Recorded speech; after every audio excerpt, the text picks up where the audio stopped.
And filled with this, because if it was just around the corner or just within your grasp, you know that you just got to remain consistent about what you're doing and it's going to happen for you.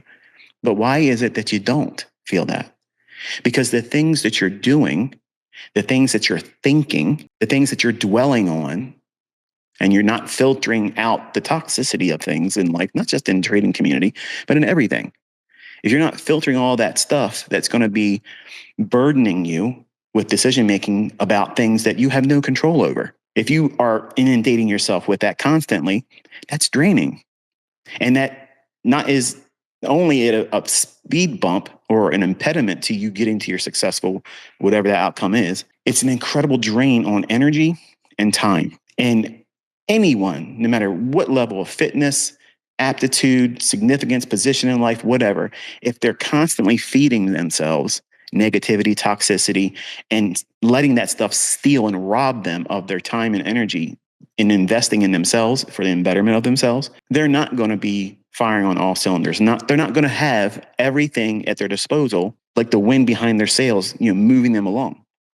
So why are you expecting yourself to be any different? You're not going to be any different. You're not going to be the exception. So it's important that when we start off in any endeavor, not just trading, but anything worth doing, shouldn't be easy, true, and trading is in the top percentile of that. Don't believe me, and if you've tried it, you've discovered, wow, this isn't as easy as the book said. It's not as easy as ICT said it was going to be when that video came out. I watched that. I want to go out there and trade that first fair value gap in the first hour at 10 o'clock in the morning.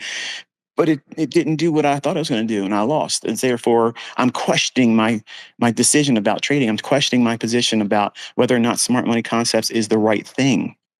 Is smart money concepts the new retail logic? Are they moving on ICT's stuff? Is there too many people doing ICT's concepts? And now it becomes diluted.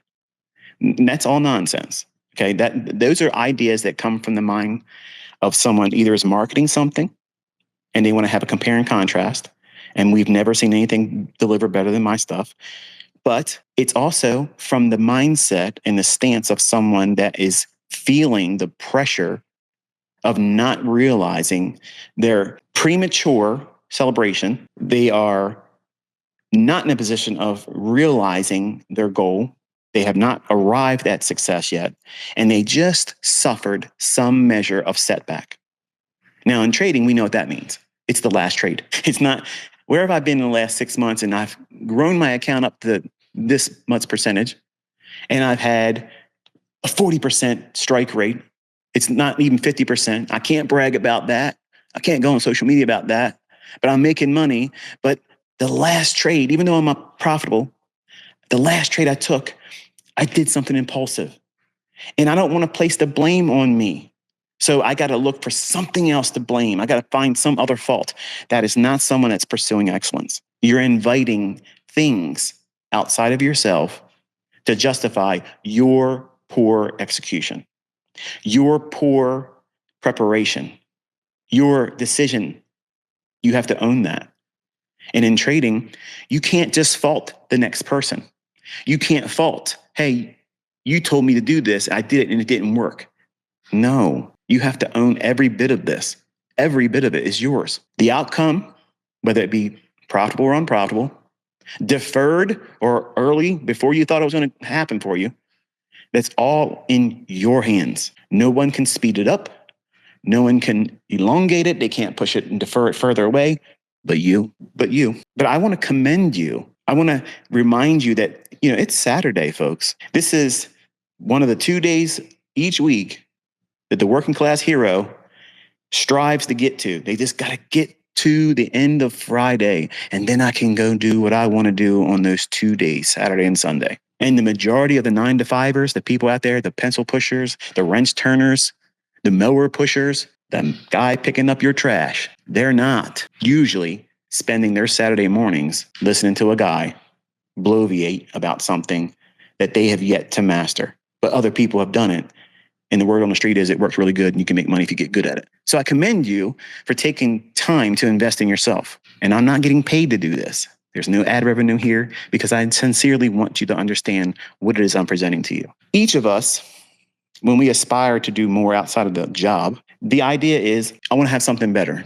There has to be something more to life than just this. This being get up, go to work, come home, greet the family for a couple hours, and make sure you get to bed in time because you got to do it all over again. And then find how you can make that income spread out as far as you can and lie to yourself and your family and say, we're living the dream. They call it that because you have to be asleep to believe it. You have to know one thing, what you're doing right now.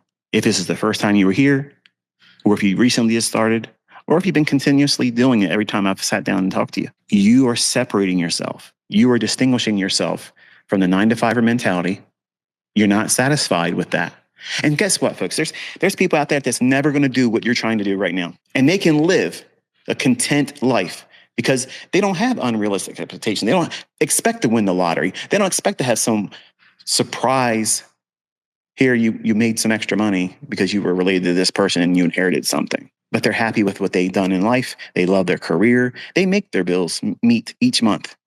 Their children are not given things outside the scope of modesty. So they're not inflated with expectations and entitlement. Their spouse is content because they have someone that's a breadwinner. They're not living wildly. They're not taking crazy risks. And I'm not saying that can't exist. And I'm sure there's some of you that are coming from that persuasion and just morbid curiosity. You heard about this guy, ICT. You heard about these things called summer money concepts. And you just want to listen in and figure out, what is this all about? Not that you necessarily want to do it yourself, but you just want to know because you're curious. And you might be one of those individuals that I don't need to trade. I'm doing okay. And that's wonderful. That's a blessing. But there is a mindset in a lot of folks that is entrepreneurial. That means that you're going to try to do something outside the boundaries of a 9-to-5 job. You're not trying to stay in that position of, I hope they give me enough money to cover my cost of living increases and stay ahead of inflation. You want something more, and that's excellence. And that level of excellence doesn't come easy. It doesn't come quick. It doesn't come without cost. And while I'm teaching for free, and I'm proving that I'm doing it in a mode where I'm not collecting anything, and I'm encouraging all of you to put it on your own YouTube channels. You make the ad revenue off of it. Make that make sense as a course seller. I'm investing in you because I know if you're spending time listening to me on a Saturday morning, you care enough to at least put your ear to it and say, what can I use from this as useful? Does it help me? Does it encourage me? Does it steer me away from potentially bad habits that I don't realize are going to be impactful to me and detrimental and push my goal further from me without me realizing it? That's what mentoring is. Mentoring is taking experience that other people don't have or could not acquire, and you're sharing that through experience, through conceptual ideas, and thought process. I'm trying to align and calibrate your expectations because excellence is obtainable, but it's not easily obtainable.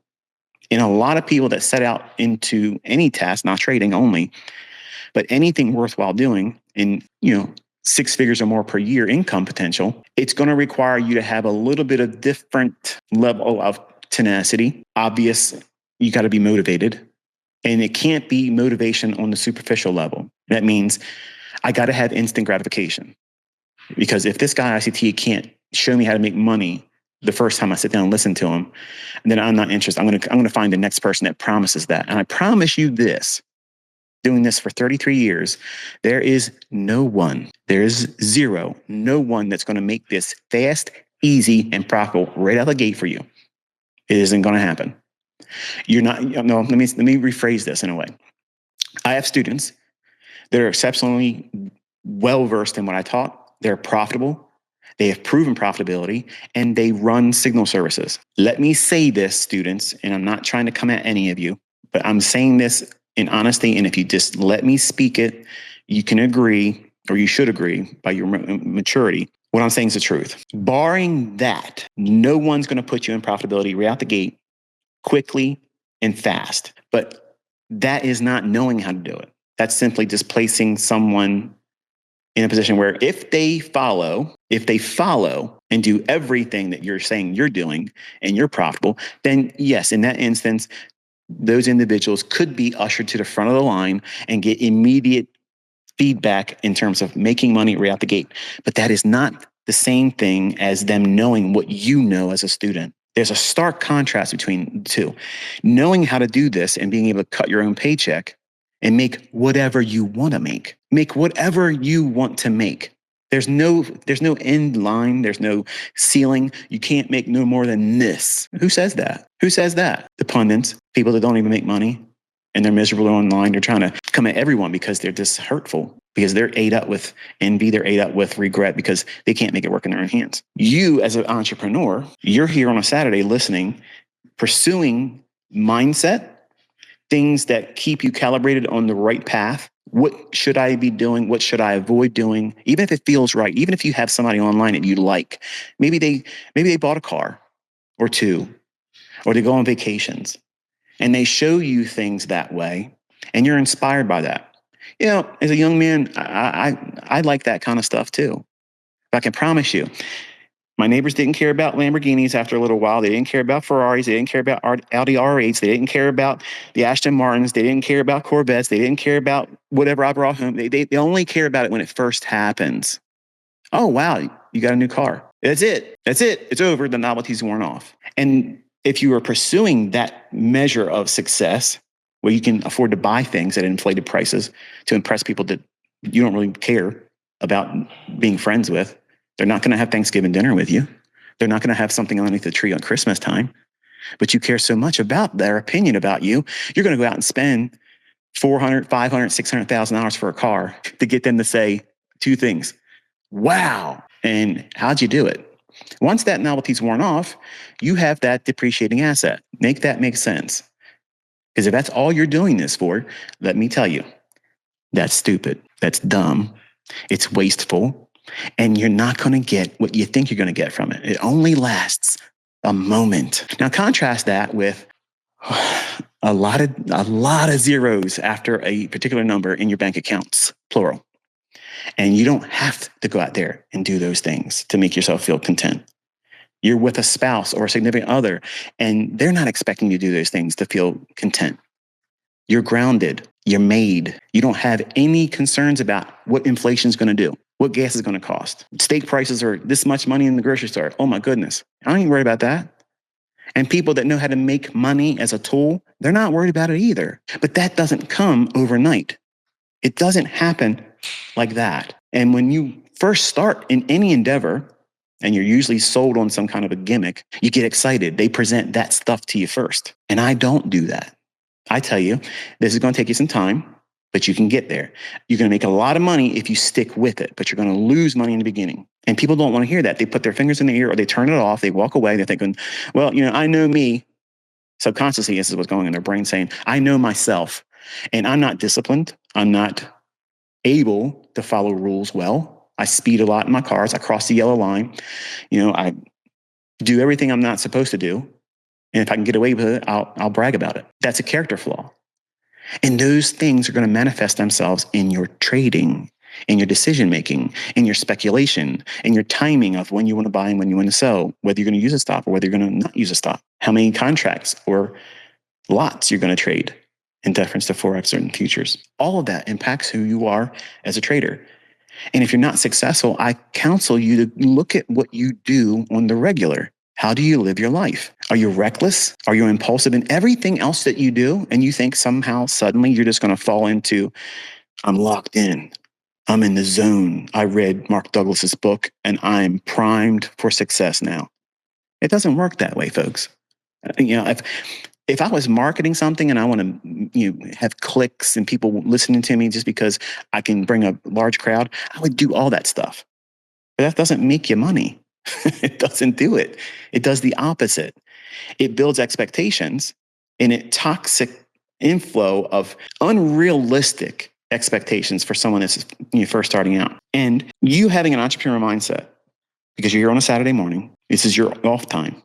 You're here listening to someone talk to you. And I think I got a little bit of credibility now. I've presented some pillars in our community now that have proven that they're millionaires. And they use the stuff that I teach that you're learning, and they're no exception. No backhanded comment meant there. I have no students that are superior intellects.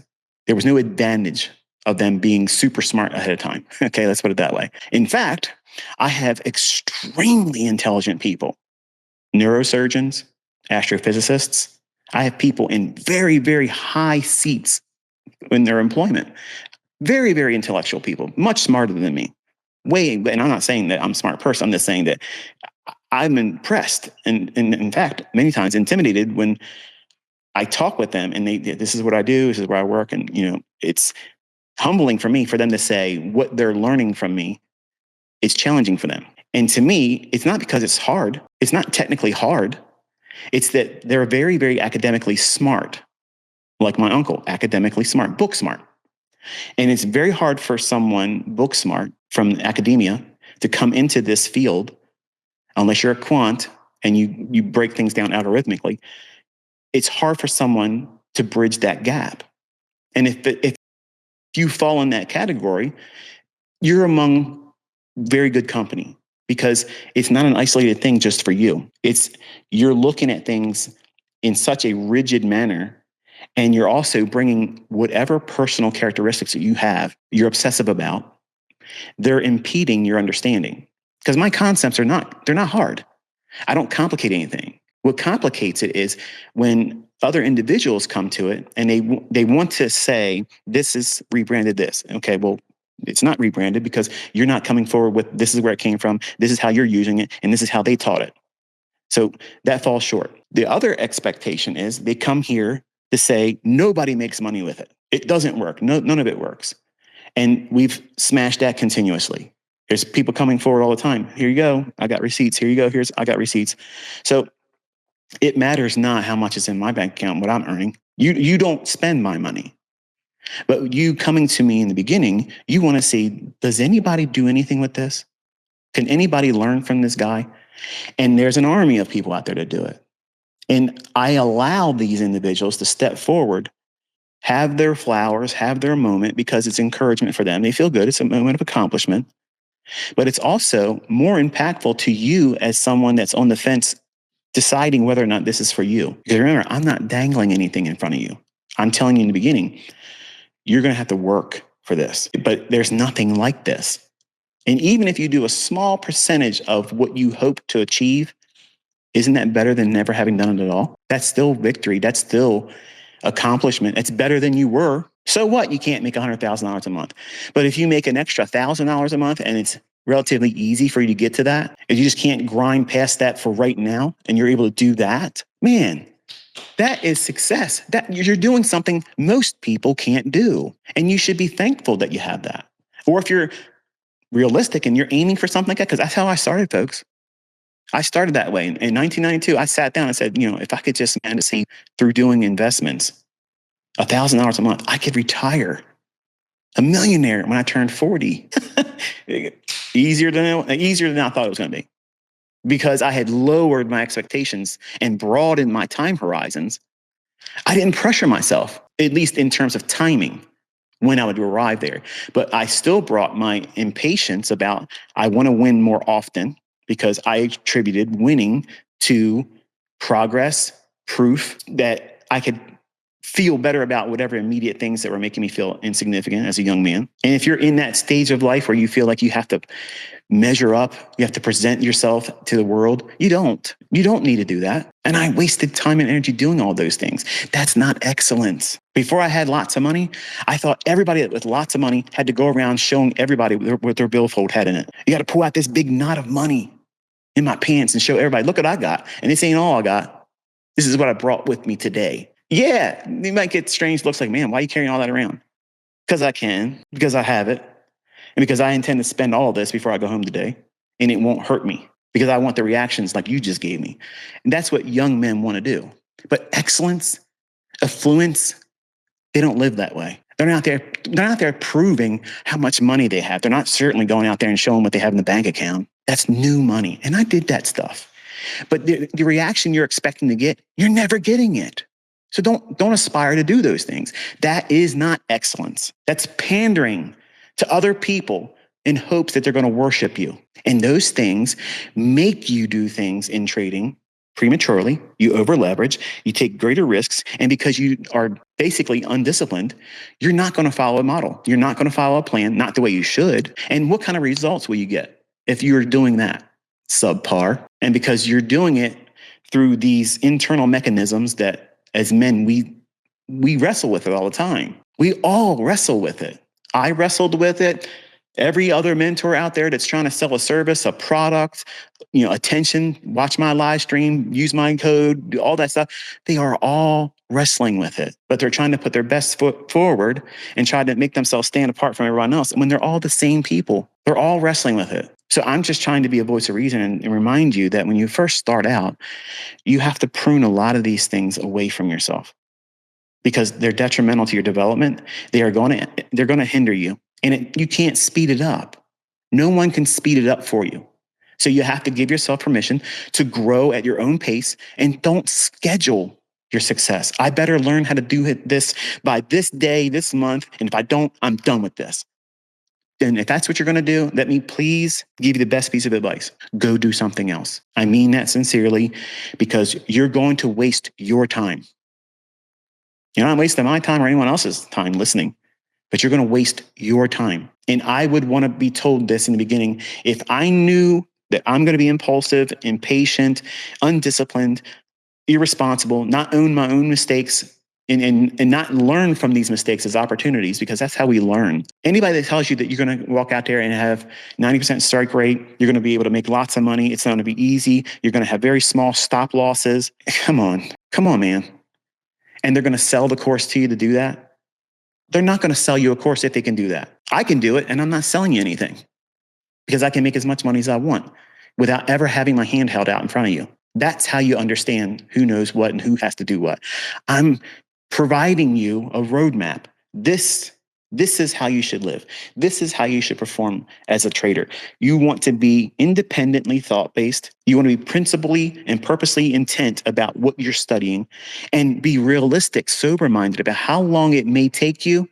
It's left up to however long it takes because you're pursuing this. Forget about how long it takes. It's not like college, folks, where I have to report to the class and I do the work, I get the credit, and I go to the next course that I'm required to go. And after 4 years, I get my degree. That doesn't guarantee you're getting the job. That guarantees nothing. It just means you got a participation award. That's it. That's what a college education is. Today, it's minimized to just that. In this, you're in it, hands in it every single day. You're learning. Do you really have it in you to be a trader? Because if you can't warm up to the idea of back testing, which is everything you do in college, drills, exams, experiments, labs, remember that? That's what the first half of your career is about in trading. You're learning. You're getting your hands in there. You're cutting open that frog to see what its digestive tract looks like. You're getting your hands gooey and it doesn't smell good. It's gross. Well, that's what it's like backtesting. This is boring. How am I going to make any money doing this? You're going to make all the money you're ever going to want by doing that. Because what you're learning to identify, recognize, seeing repeat over and over and over again is determined by these experiences in that backtesting environment. You're building the opportunity for your subconscious to retain this is what it looks like in the past. When it does these things, when price behaves this way, it looks just like this. It does it at this time. It behaves like this. It fits the criteria. It follows all of the characteristics and tenets that I teach. It's not enough for me to give you one video and say, here is optimal trade entry. This is what it looks like for a short. This is what it looks like for a long. And then you think doing this viewing of a video that you now have acquired the skill to go out there and recognize that. You don't. You have to go through price action and see how it behaved and how it formed in the past. Because what that does, it locks into your understanding, your observation skills, that you will immediately run right into it and see it in price action. And you'll be able to anticipate it forming because you've seen so many examples of it so many times. It becomes just like a truck driver or someone that's driven a lot. You're driving down the road, and you've probably done this last night or today. You're probably listening to me driving, and you probably just had it happen to you. You're driving, you're looking down the road a little bit, and this car, you know this car is going to jump in front of you without a signal. You're thinking it. And so much that you've done it so many times, your person sitting in the passenger seat, you should watch this person. He's going to come over without a signal and change lanes with no signal. And they do it. And then you want to look at them and smile like, woo, see that? I should put a 900 number up there and do psychic readings now, right? You blow it up to be something bigger than it really is. But what is that? It's intuition. Why? How did you know? How did you know? How did you bend time and space? You leaped forward in time continuum and came back with information that nobody else had, and you predicted that person in that car with that stupid bumper sticker. Whoever uses bumper stickers today is retarded. Bottom line is you predicted the future, and it happened. Can you imagine if you could do that consistently? Well, guess what, folks? That's like timing the market. You know, what they say you can't do. Oh, that's good. The bottom line is this. You can learn this. You can predict every individual candlestick's formation. As it's forming, you will anticipate what it will do and what it should not do. Why? How could you do that? How are you able to predict when they're going to cut in front of you without turn signal? Oh, you're listening to no music. The radio's off. All of a sudden, bang. Song just jumps in your head. It's not on the top 40 list right now. It's an oldie but goodie. But it just literally just jumps in your head. You turn the radio on. What's playing? That song.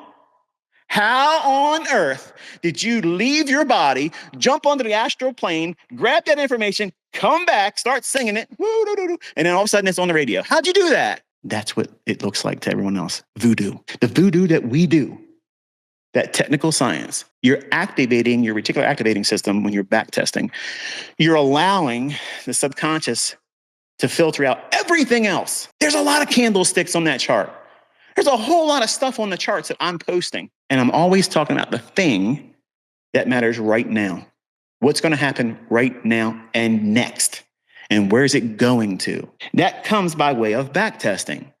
I did not have this downloading Neo experiment, okay, where I suddenly knew Kung Fu in the charts. It didn't happen that way, okay? I had to sit in charts and look for these things that I was prompted that, look at this, look at this. Well, what about that? It was just look here, look there. And then I had to build an idea around what's so significant about that? And then I said, oh, wow. When this candlestick has an exposure of one singular range over a encapsulated measure of time, which is one candlestick, and then in layman's terms, it's the fair value gap. If I'm bullish and that's an up close candle, if it can come back down into that and stay in the upper half at a very particular time of the day, there's a strong possibility that it's probably going to go up from there and not go below the candle that makes candle number one low. Because fair value gap is 3 candles. Number 2 candle is the middle imbalance. So if it's a bullish fair value gap, candle number 1, that low, should never be traded to. And that's the easiest stop loss placement idea there is. It's the easiest thing. You know what makes it hard? You know what makes it so impossible for you to use that information? Because you can't trade enough contracts. Because the stop would be too big for you to risk that. Well, that's telling you that you're trying to trade with too much leverage. But you don't see it that way. You see it as, this doesn't work for me. I want to take this information and do something amazingly independent from what ICT taught. I want to put my spin on it. And I want to maximize it. I want to have a small stop loss. I want to go in there and look, I used a 1.5 handle stop loss. Aren't you impressed? No, I'm not impressed. I want to see you follow the rules. I want to see you follow the rules. Bullish fair value gap, stop loss at the low of candlestick number 1. And learn to trust that. For 6 months, don't do anything less than that. And over time, what you're going to learn, because you got money on the line, you have an outcome that's measured with a little bit of skin in the race. You're going to see, wow, 80% of my trades, it never went to the low of the fair value gap, let alone go to the low of the candlestick number 1. So what do you think is going to happen there? You're going to graduate to saying, okay, well, I can start moving my stop loss up half of that range between the low of the fair value gap, the high of candlestick number 1, and the low of candlestick number 1. Whatever that range is, divide that in half. That's how I did it, folks. I learned to trust these things because I graduated into them. I didn't just go out and say, oh, well, I got big brass. I ain't afraid of nothing. I'm going to go out there and just do it this way. No way. No way. That's not how it's done. I need to feel confident in the trade. I can't be worrying about, am I right or wrong? Am I right or wrong? Am I right or wrong? Because everybody thinks that I'm preaching being right all the time. That's just the default of doing things the right way. I'm not doing things retail logic. I'm doing things that are algorithmic, they repeat based on time and price, and they're very rigid with rules. And if you're not comfortable with rules, you will never reach excellence. Whether it be my rules or anything else that's well-defined, that has statistical probabilities behind it and evidence that it's profitable, no matter what it is, if you're not rule-based and you can't adhere to rules, you will not ever reach excellence. And if you know that's something you're never going to work towards, don't do this. You can hurt yourself, you're going to make yourself miserable, or, and this is what I'm hoping you'll do, you build discipline. You build discipline and you forge this fortitude that, you know what, it makes sense for me not to schedule my success. It makes sense. This is not college education. If you go into this thinking it's going to take at least 4 years before I can get my ICT graduation diploma and get out in the working class of trading and start making my own money and not have a job, doing whatever you were doing before you learned. You can't look at it that way. Because if you do, you are stunting your growth and you're building this comfort level that it isn't going to happen for you and you won't allow it to if it happens sooner. I'm not trying to encourage you to be impatient about it. I'm just saying that many of you will go into this and discover what you were fearful of, the things that you thought were never going to be happening for you. It's impossible for you. What's going to happen for you is going to happen quicker than you thought. And when those things happen and you allow it to be organically occurring, not forced, not pretended, not fake it till you make it. When it happens, they are an encouragement that I can't really adequately describe in words. And when you have it happen to you, you're going to struggle to find words to describe how it feels too, because it feels very empowering. It's like rocket fuel, and it's very encouraging, and it crushes depression. It crushes it because it's a reminder that, you know what? There may have been people that you said that you're going to learn how to do this, and they tried to talk you down out of it.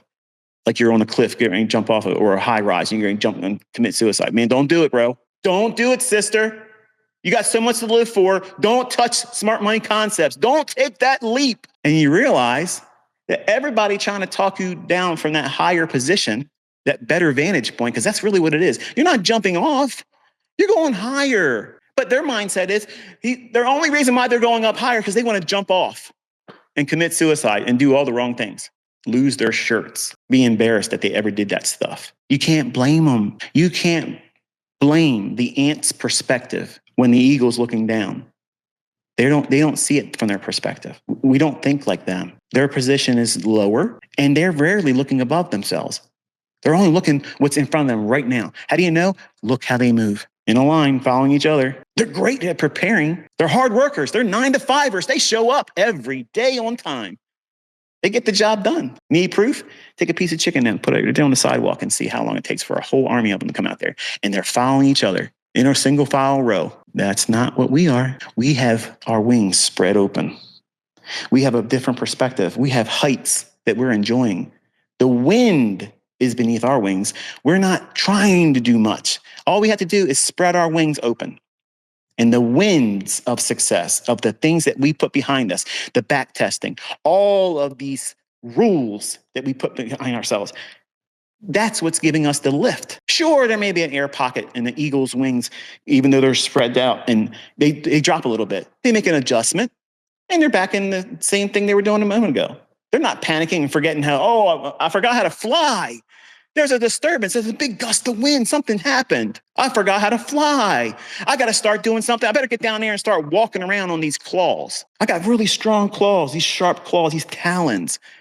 The wind just changed a little bit. I got to get out of the air and go down there and walk around on these claws. They don't do that. They don't do that.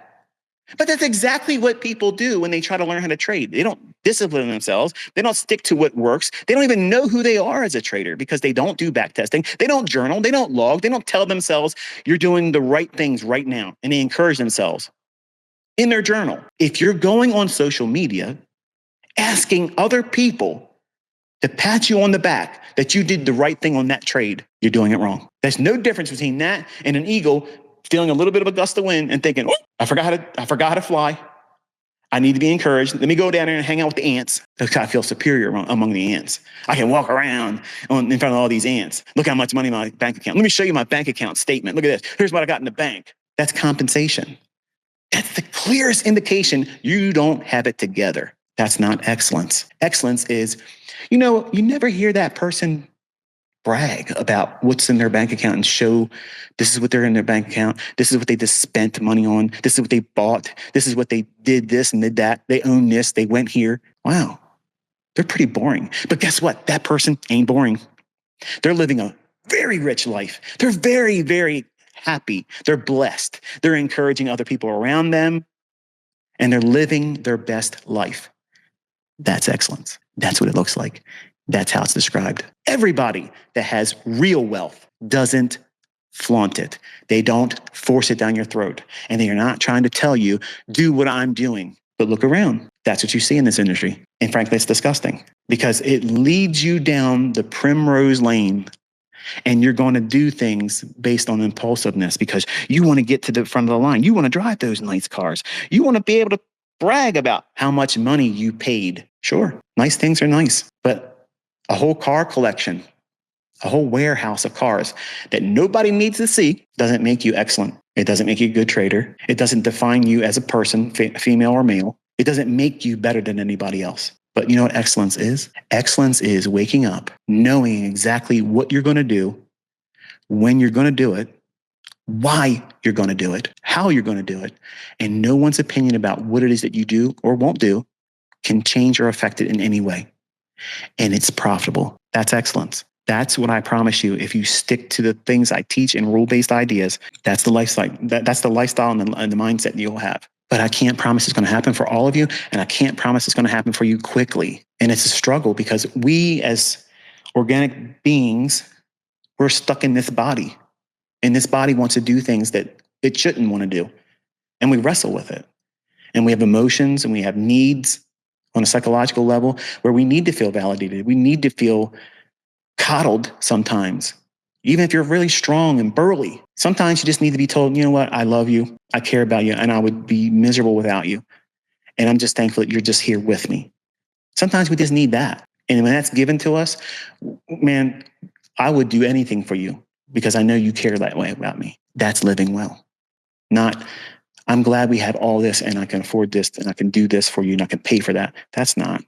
That's superficial. That's all momentary. It's fleeting. It's here for 1 minute and it's gone. You need to have purpose in life.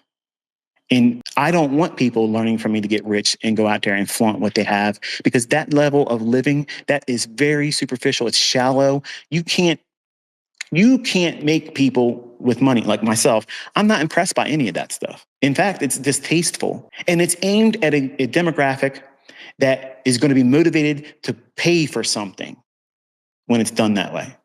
I want it so bad, I'll buy in on that idea because I want to be like that. And I've done that and I wasn't happy. And if they were happy, they wouldn't be shilling because they'd be content. Contentment is, I don't have to do anything. And I'm happy. I don't have to get out and do anything. I don't have to make YouTube videos for ad revenue. I don't have to go sell courses. You guys are barking for these books. I know what these books are going to do. I already told you everything in these books is on my YouTube channel. But I want to teach you how to live well as a trader.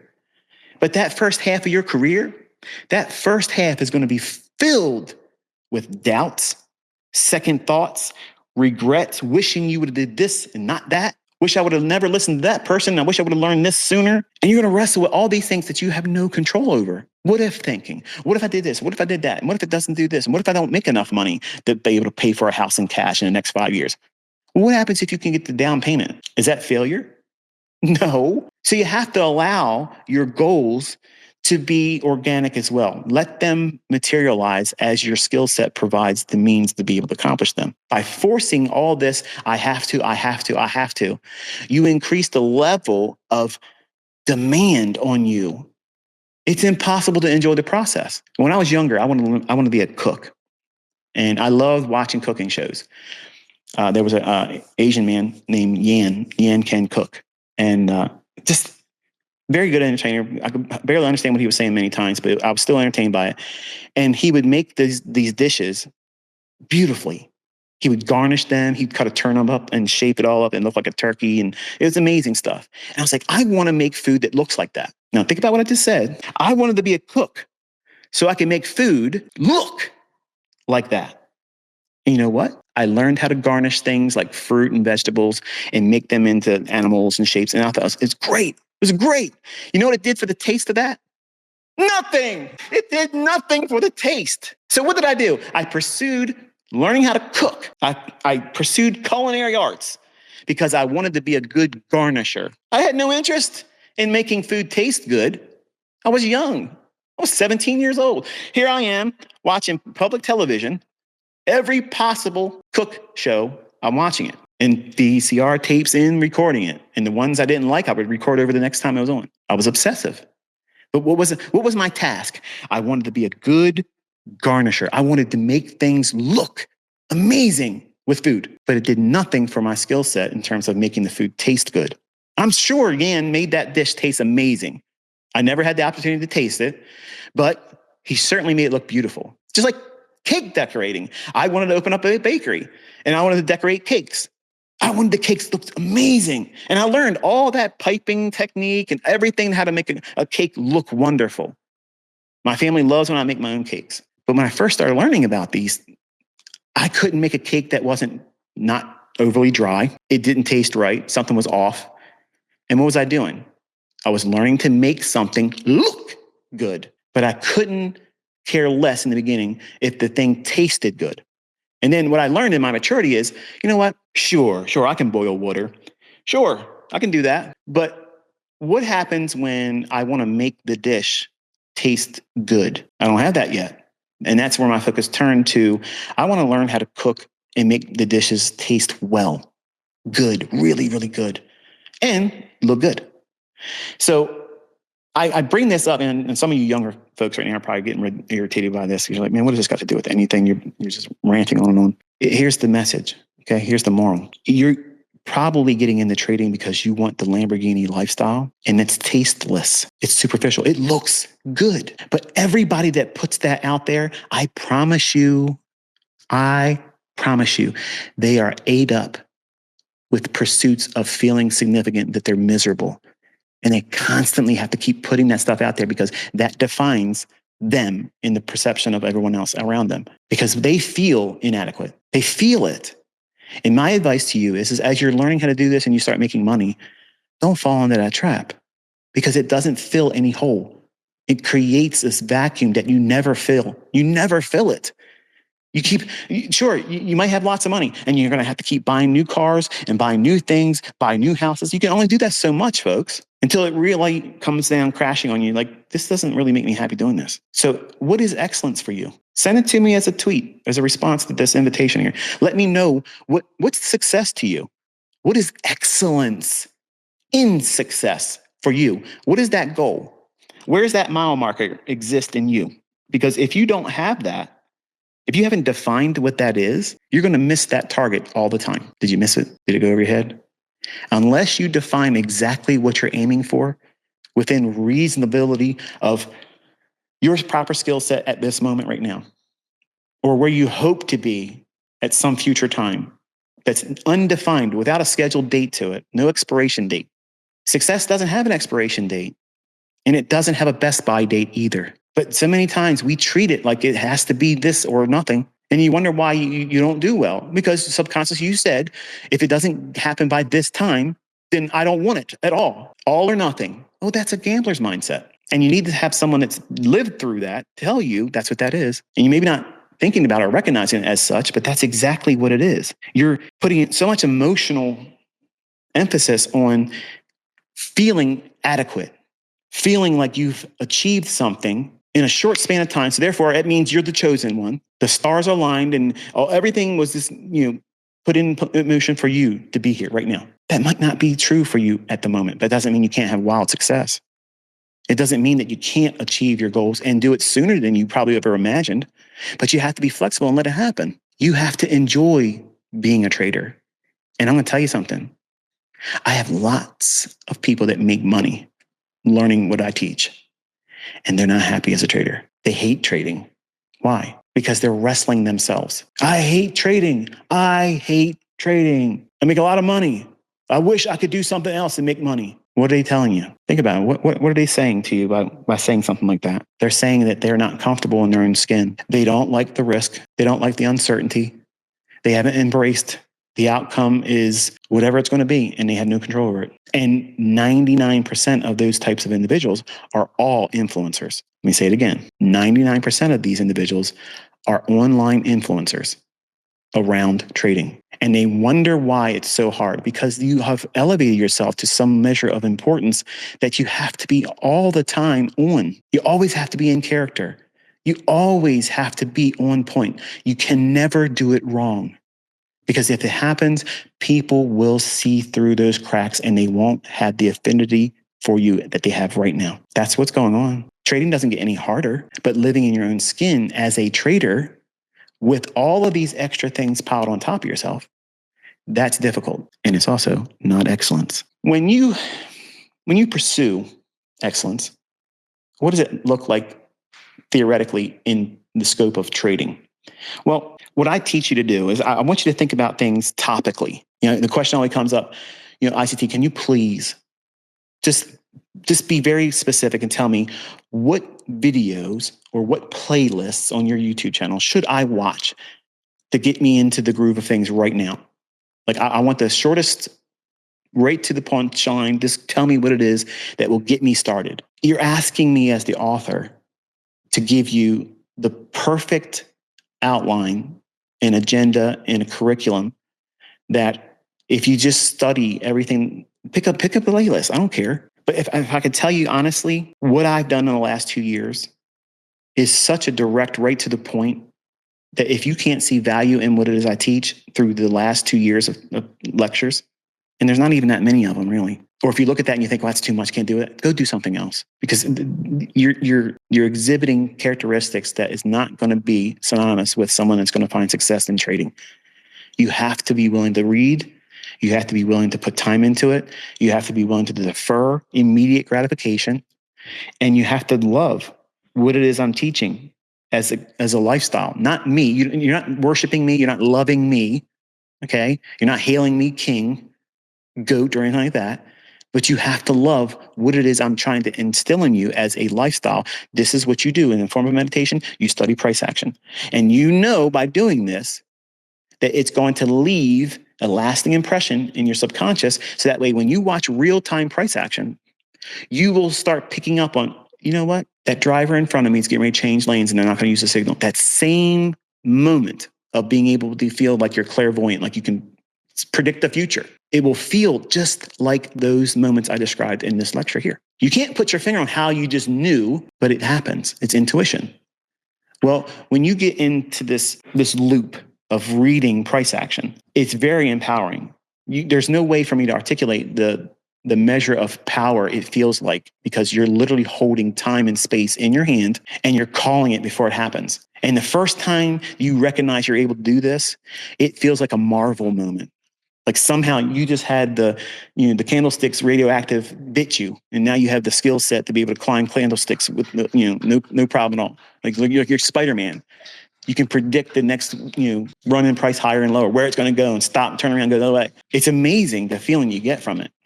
But in the beginning, it's going to be fleeting. It's going to come in and fall out, and it's going to come in and manifest itself, and then not. If you watched Tobey Maguire's Spider-Man, Sam Raimi's rendition of Spider-Man, his approach was presenting Spider-Man with the ability to create the web in his own body. He didn't have the web cartridges like the comic strip actually had. But he didn't understand what caused that web to come out of his hand. So it was like it would happen, then it wouldn't happen. And it was intermittent. His abilities were intermittent. Sometimes he could do it, sometimes he couldn't. Kind of like when Superman was learning how to fly. It wasn't easy for him in the beginning, but eventually he got there. So here you have examples of two of the most powerful superheroes, and yeah, they're make-believe, but look at the testimony that they're providing for you. These are Marvel and DC giants in the comic book world. Their origin story showed that they didn't walk out and they had it all together in the beginning. So why are you expecting it? Why are you expecting that? Allow that growth. Allow that organic understanding to build into that Marvel-like response of you being able to read price action, because you have to learn that first. And you have to do that well for a period of time before you do what you think right now is finding the entry patterns. Tell me how to find the right fair value gap. I've done that. I've literally encapsulated it inside of 30 minutes or a maximum of 60 minutes. The opening range, or 10 o'clock, or 3 o'clock in the afternoon, or 8 o'clock in the morning, where you get the best of both worlds. You have opening range at 8 o'clock to 8:30 news event with news embargo lifts. First presented fair value gap in that 30-minute period of time right there. Boom. Study that one. He always does this. He always does it. He just crones and crones and crones, on and on and on. And then he drops something like that. That's how I do it. That's how I do it. Because it's not good for you to come in and eat the pudding before your meat. You want your pudding? You got to eat your meat. Behave. Stop thinking like that. So the bottom line is this. By having a topical approach to the studying, each week, like it's a weekend right now, it's Saturday, 1st of November, 2025. Time goes by quick, doesn't it? Wait till you're in your 50s. It's zooming by. I'll be 54 soon, and I'm freaking out over it. I'm like, wow, there's so many things I want to do. There's so many things I want to do. And I can't do all those things and make videos and be online all the time with all of you. So that's what I'm doing. I'm living. But having a topical approach to studying on the weekends, you should sit down and say, okay, I'm going to endeavor to study the opening range this coming week. My focus is primarily just on that. I'm going to study how the daily range is formulated around that first 30 minutes. What am I referring to? 9:30 in the morning Eastern time to 10 o'clock for NQ. Okay. If you are a Forex trader, you're going to do the same thing with US 100, the CFD. The same thing with US 100 is the same thing we do in futures trading. There's no inhibition, no limitation. Okay. I can't trade futures. I'm not listening to ICT's recent stuff. All he talks about is NQ. No, I'm talking about price. I'm talking about price at the right time. All you have to do is apply it to the other markets too. It happens. It's happening in euro. It's happening in British pound. Just because I'm not talking about it doesn't mean they're not formulating the same type of strategy there. It's happening all the time. But I'm trying to teach you to be a specialist. Pick one market. I don't want to trade Forex. And because you want me to, some of you think that that makes me less of a teacher because I'm not doing what you want me to do. When I'm trying to teach you as the teacher, this is what I want to do. I want to specialize in this because I told you to specialize in one market. Am I walking the thing I'm teaching? Yes, I'm walking it out. I don't care what gold's doing. I don't care what oil's going to do. I don't care what soybeans is going to do because China's going to start buying them again. I don't care because I'm trying to teach you to limit your focus on one thing and master that one thing and do one thing well. Because if you can do that one thing, and I'll tell you what that one thing is in a moment, you will make everything you need to make to live. And if you do that, you maximize it with heavy lifting through money management, not over leveraging, but with money management. It can do the heavy lifting. And what you can do with a cookie cutter approach of doing one thing well, what is one thing? Silver bullet, wait for that 10 o'clock first fair value gap, and an obvious draw on liquidity that matches the daily range narrative. Is it going to be bullish today? Wonderful. I'm only interested in going long. I want to see something in the first 30 minutes where it's traded down below some measure of sell side liquidity, absorb that, and then left relative equal highs. So right now you have a stage set. Perfect. This is not complicated. Why don't, wait a minute, wait, Michael, wait. Go back. You said you're bullish. How do you arrive at that? Because if you could teach that, I've already done that. Look at your weekly chart. What is it likely reaching for on the weekly chart? Some old high or some old low for the liquidity, or the inefficiencies that exist before that old high or old low. That could be your first rung of low-hanging fruit objective.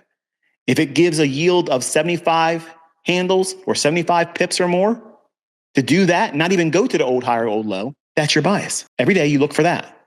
Does that mean every single day is it going to be up close candle? No. But over time, you're going to know that because it isn't a down close day or it's an indecisive day, you know what's coming next. Bullish day. You have to allow some measure of, well, I guess, inconsistency in the beginning because you're learning, you're fumbling while you're learning how to do this. And that's all normal. It doesn't feel normal. It doesn't feel comfortable. It's not encouraging when it's happening. You need someone to just say, hey, look, This isn't going to happen for you anymore after that time or that instance of you falling down. But falling down is part of that process because you learn how to endure. How can you ever possibly learn to come out of drawdown, which is going to happen to all of you? You are all going to experience a series of losing trades. No matter how much you learn from me, no matter how well you get good at doing this, you're going to have a series of losing trades. It's unavoidable. You cannot avoid it. I cannot teach you how to avoid that, but you will encounter it. Now, pray tell, how on earth do you believe you're ever going to come out of any drawdown, ever, unless you have encountered doing it wrong at least once? Without emotion, without having a meltdown, without thinking, oh, this is different. They changed the algorithm. They're moving on ICT. It's the new retail, believing everybody out there that has all these stupid ideas. You ever missed a day of work? Oh, well, I didn't get to go to work yesterday. I got the flu. You were really sick. You really did not feel well. And you didn't go in. And guess what? Those are hours not earned. So you're short on the pay. Well, I don't have the paycheck that I usually have. Might as well get another job. That's exactly what traders do. What? I took a loss. Well, it's time to go back to the drawing board. Let me see who's hot right now on social media. What are you selling? I don't want to take another one of those losing trades. If that's how you think, if that's what you know about yourself, don't trade. Don't even get into this because you're going to have losing trades. You're going to have lots and lots of losing trades over a long, long career if you're going to be a trader. And that is absolutely part of this lifestyle. And anybody that tries to sell you the idea that it's not is lying to you. They're making up something. They're wrapping up with fraud and deception, and they're leading you down the primrose lane. And I'm trying to just remind you that there's a right way to do this, and there's a wrong way to do it. And there's the wrong expectations, and there's the reasonable expectations.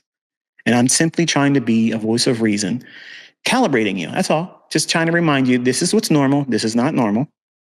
And these are the right steps to get to excellence. But you have to have a topical study approach and limit your study in the beginning. And I don't care if you've been studying me for a while. If you're not consistently profitable and you don't have a model you stay adhered to all the time, you never deviate from, this applies to you too. Anybody that has a consistent model that they're profitable with and they don't do anything else, they see anything else I make a lecture about or talk about, they don't care. I don't care what he's teaching. Dude, I'm making money. I have something I'm working with right now. I don't need to tinker with it. That's exactly what I taught. Once you find that for yourself, lock in and block everybody, including me, out. I've done my job. I pointed the way. I was a conduit. You learned. You made it yours. You're making money. Goodbye. Goodbye. Get out of the nest. It's time for you to fly. I got other children to raise up now, and I need the space. Get out. Happy flights. Good luck. Enjoy your life. That's the dichotomy here. We don't have tethering here. That's not what this is about. If I was a cult leader, I would keep you all attached to me, tethered to me. Pay me, baby. Pay for my time. That's what a cultist would do. I'm cultivating independent thought. Independence, that's what you really want. Maybe you haven't qualified and quantified it and identified that for yourself, but that's exactly what everybody wants. They want their time to be their time. How they want to spend it, what they want to do, when they want to do it. I don't want to do that today. And guess what? I don't feel guilty by saying no. That's freedom. That's excellence. Topical study. Give me some ideas, IT. Come on. Give me something to work with. Give me something to get my hands into now. Okay. Opening range, first 30 minutes. 9:30, 10 o'clock. Every day this coming week, your obsession is that only. Now, since it's a topical study, you can do what with it? You can do it over a couple different markets, not just NQ. And you will learn to see that there are repeating phenomenon happening in all the other markets at the same time. They're not one-trick ponies, okay? That's how you know it's algorithmic. They don't have this same algorithm, this one algorithm that drives all the markets. You're right. They don't have one algorithm that is tentacles into everything and it's controlling all the different. No, every individual asset has its own script it runs off of. And what do you think that script is? It's the same source code. I don't want you to believe me, okay? I don't want you to believe me. I want you to go out there and try to debunk it. I want you to look for evidence to be the contrary. I want you to do that because when you do this, I got you. Just like that.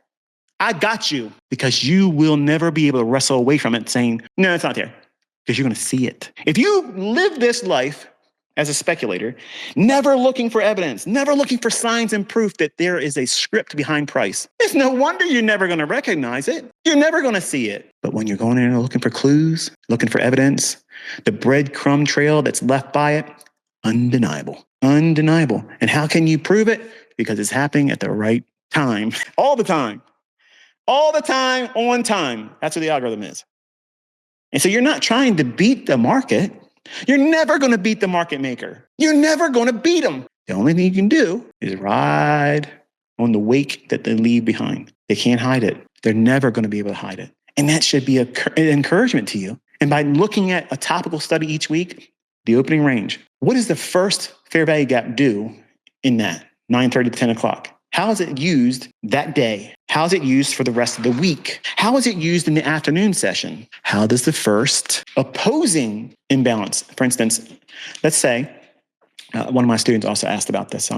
He's probably tickled right now because he knows where I'm going with this. Let's say, for instance, the first time the fair value gap forms in 9:30 to 10 o'clock in the morning Eastern time. So you say the first moment it forms, and it happens to occur on the basis of a down closed candle. So it's a SIBI, sell-side imbalance, buy-side inefficiency. So down closed candle, imbalance, lower close. If you're bullish, if it trades down into that and stays with the bodies in the upper half, that's indication that it's likely to start spooling higher, and order flow should be delivered on a bullish bias. That means up closed candles, and then any down closed candles support price.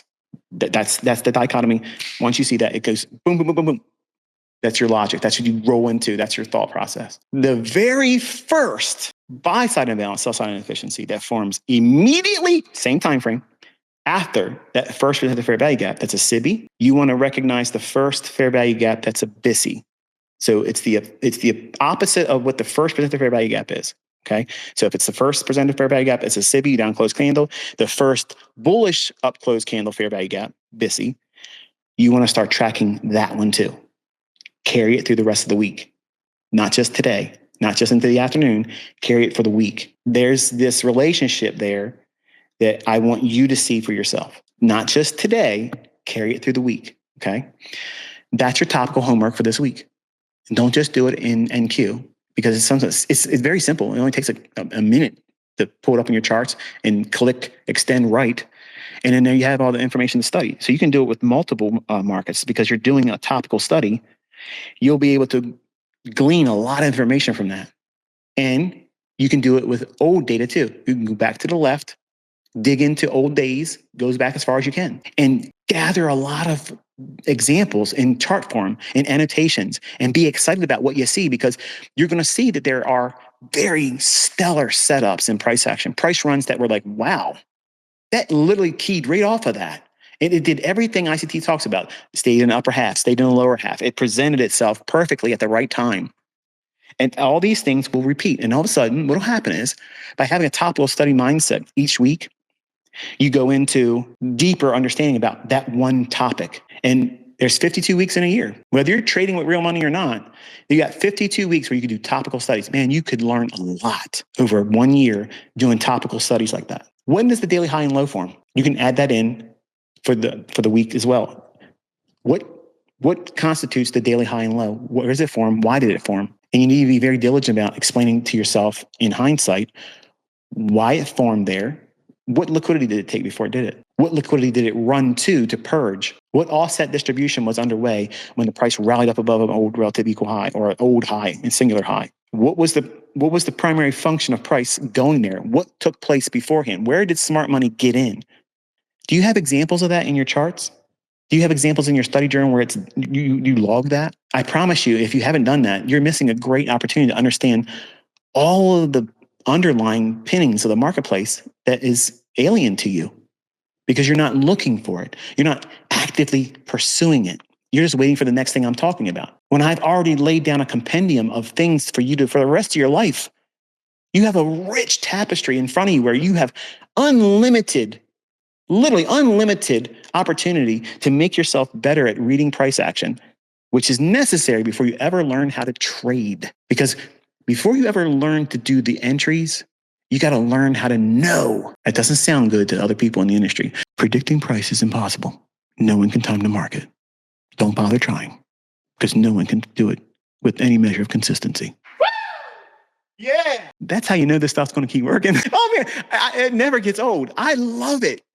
Some goober every single week literally shows up. ICT, listen to me. Listen to me, man. Nobody can time the market. Okay? You can't do it. The market's random, and you're just going to have to do it, like everybody else does. Guess. It's silly, isn't it? If you've been around for a while and you know what's up, it's silly. That's silly. And these people try to comfort themselves with that drivel. It's nonsensical. It's comic strip level lunacy. We know when they're going to change lanes without a turn signal. We know what song is playing on the radio before we turn it on. To everyone else, it looks like a cult. To everyone else, we're egomaniacs. No, we're just dialed in. We're ahead of the curve. That's it. That's all it is. And we're not trying to keep anybody else out. Come on in. There's plenty of room. There's plenty of room here. I got a table with all kinds of seats waiting for any of you to just come sit down. It's free. It's free. Free gold, free platinum, free diamonds. All you have to do is apply yourself. Quit at any time. You're under no obligation. How's that feel? Hard to trust it, isn't it? I understand. It's too good to be true until you realize it's the truth. And what happens when you get to do this for a while and you get real comfortable with picking when the market's going to run, how it's going to run to, where it's going to go to? How do you know it's going to go to that level, ICT? Because I've done this for a long time. I've back tested. I've forward tested. I've watched price for a long time without taking trades. And then when I took trades, I did it with really, really low leverage. For me, I had to trade mid-am contracts. Mid-am contracts was kind of like a halfway point for commodities. You had the full size contract, and then you had a mid-am. It was a partial contract. That was it. Unless you traded an option, that was the only choices you had. And we didn't have Forex back then. We had currency futures with mid-am contracts. But now you have the luxury of minis and micros. And with Forex, you can dial it down to like a penny. You have such a degree of customization that I didn't have. So you have no reason for you to blow out your accounts. You have zero reasons for that. But you have all the reasons in the world to prove that you know what you're doing with the least exposure. And even that should be done after 6 months of proving that you can call price action in your own hands. It does exactly what you think it's going to do, candle by candle, and you're consistent with it. It doesn't mean you can't be wrong, but if you're wrong, it doesn't undermine the level of importance you've placed on the model you're trying to adhere to. That's excellence, not insanity where you're trying to do the same thing over and over again, which is undisciplined, expecting a different result. You're going to be consistently inconsistent. That's what you're going to get. But because it's not what you want, you're going to go mad. You're going to desire something else to fix your problem. And you're going to reach outside yourself and blame other people. It may be your spouse. It may be your own children. It may be your coworkers, your friends. And you're going to alienate these individuals because your level of discontentment with yourself and you're unbelievably unable to get to this level of consistency because you're trying to do things that's never going to make you arrive there. And you don't even recognize what it is you're doing because you're being stubborn. You don't want to listen to people that know how to do it. You don't want to listen to someone that's doing it. You don't want to listen to someone that's proving it. You don't want to listen to somebody that's got an army of people out there doing it on their own. I don't give signals. I don't tell people to buy this, sell this. I don't do that. And they're making fortunes. And these companies out there are allowing it to be public record how much they're taking from them. That's undeniable proof that it works in other people's hands. And that's all I want you to do is let it work in your own hands. But you have to give yourself time to get there. If you force it all the time, you're going to fall short. And that falling down in any other measure of approach where you're not forcing the income, you're not forcing that you're profitable right away or in a short period of time. If you're allowing yourself to defer immediate gratification and look at the craft, the science behind what it is you're doing. Because money, listen to me, folks, making lots of money doesn't make uncertainty go away. You can make lots of money, but you will still have doubts about what it is you're doing on the next trades. I have students that do that a lot. There's other people out there that make money trading weird stuff that I don't have any affinity for without beating them all up. And I got your email, Mr. Pitchfork guy, and that didn't prove anything. That is not what I'm doing here. And it's not, there's nothing out here, not one thing like myself. It ain't there. So it was an amusing email. but it's still nonsense. It's why I muted you in the private mentorship too, because it's completely nonsense. But you're welcome to go and bloviate about it on social media and try to prove it and see if you get anybody else to believe you. It'd be interesting. But you're an audience of one. But the idea of having this expectation of finding the perfect never loses model.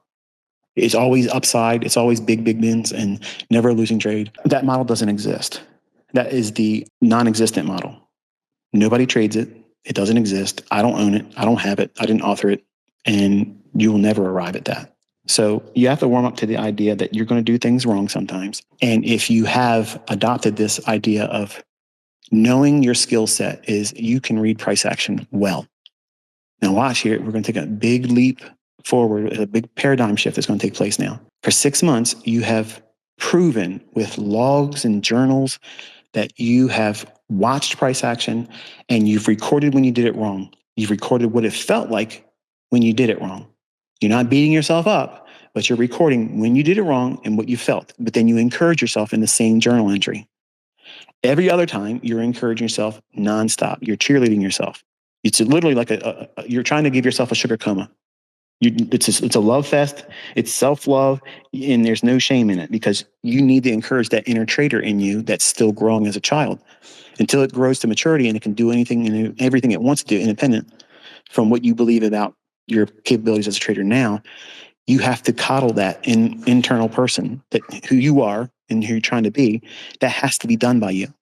I can only do it so much, and your loved ones and friends that if they support you, which is a rare thing in trading.